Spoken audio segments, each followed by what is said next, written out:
একটা সময় খুব চেষ্টা করতাম এই ভয়ঙ্কর দৌড়তে থাকা পৃথিবীর একটা অংশ হতে, কিন্তু দেখলাম এখানে মানুষ চোখের পলক ফেলার আগেই রং বদলায়।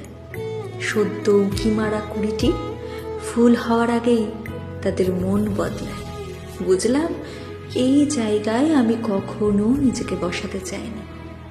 শুধু সবাই যা করছে করতে হবে বলেই যেন এক অদ্ভুত ব্যর্থ চেষ্টা করছিলাম এতকাল।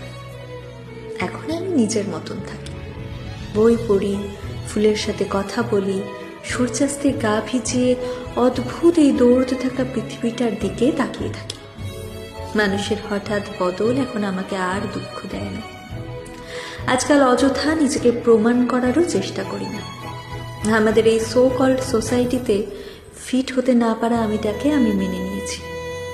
নিজেকে নিজের জন্য অনেকখানি ভালোবেসে ফেলে